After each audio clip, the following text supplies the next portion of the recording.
छोटे लियो की कहानी। एक जंगल का रोमांच। एक हरे भरे जंगल के बीचों बीच शेरों का एक परिवार रहता था।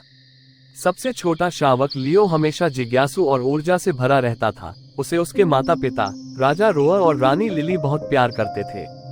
लियो को अपनी मान से परे की दुनिया से बहुत लगाव था। वो हमेशा अपने माता पिता से जंगल के चमत्कारों के बारे में पूछता था।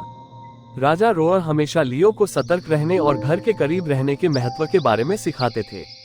एक दिन खोज करते समय लियो ने फॉरबिडन वैली नामक एक जगह के बारे में सुना, जहां कोई भी जाने की हिम्मत नहीं करता था। लियो की जिज्ञासा उस पर हावी हो गई। उसने सोचा कि फॉरबिडन वैली में क्या रहस्य छिपे हैं। अपने पिता की चेतावनियों के बावजूद लियो ने फैसला किया कि उसे खुद फॉरबिडन वैली देखनी है। लियो जंगल में और अंदर चला गया, जहां पेड़ लंबे होते गए और रोशनी कम होती गई। जैसे ही लियो आगे बढ़ा, उसे अजीबोगरीब आवाजें सुनाई देने लगी, पत्तियों की सरसराहट और दूर से आती हुई गुर्राहटें। जब वो वापस मुड़ने ही वाला था, तभी डेजी नाम की एक दोस्ताना हिरण दिखाई दी, जो उसे रास्ता दिखाने की पेशकश कर रही थी। लियो और डेजी साथ साथ चल रहे थे। डेजी लियो का उत्साह बनाए रखने के लिए जंगल की कहानियां सुना रही थी। वे जल्द ही निषिद्ध घाटी के प्रवेश द्वार पर पहुंच गए, जो प्राचीन ऊंचे पत्थरों से चिन्हित थी।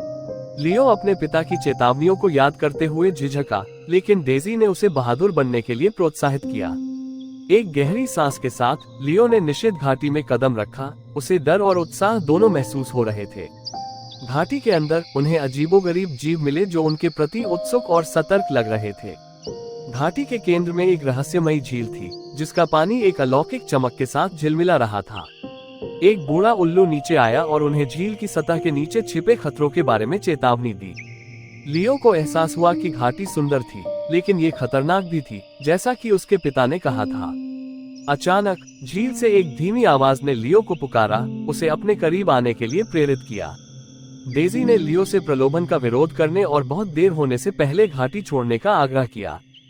लियो प्रलोभन से जूझता रहा, लेकिन अपने पिता के शब्दों को याद करके उसने वहां से जाने का फैसला किया। डेजी की मदद से लियो जंगल से वापस आ गया। अब रास्ता कम खतरनाक लग रहा था। जब वे जंगल से बाहर निकले, तो लियो के माता पिता राहत और खुशी से उसका स्वागत करने के लिए दौड़े।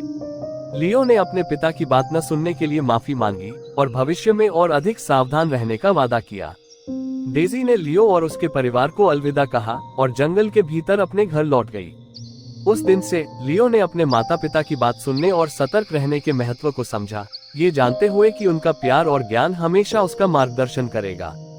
हमेशा अपने माता पिता और बड़ों की बुद्धि को सुने, क्योंकि वे प्यार और अनुभव से आपका मार्गदर्शन करते हैं। जिज्ञासा मूल्यवान है, लेकिन सावधानी और अज्ञात के प्रति सम्मान भी उतना ही महत्वपूर्ण है। ऐसे ही मजेदार वीडियो देखने के लिए चैनल को विजिट करें और सब्सक्राइब करना ना भूलें। अगर आप भी हमारी तरह ऐसे मजेदार वीडियो जिंदगी भर बनाना चाहते हैं, तो वीडियो के डिस्क्रिप्शन में दिए गए लिंक को क्लिक करें और प्रोडक्ट खरीदें। हर 10 खरीदारों में से किसी एक लकी विजेता को हमारी तरफ से उसकी खरीदारी की रकम जितना शॉपिंग वाउचर दिया जाएगा। ज्यादा जानकारी के लिए वीडियो के डिस्क्रिप्शन को ध्यान से पढ़ें।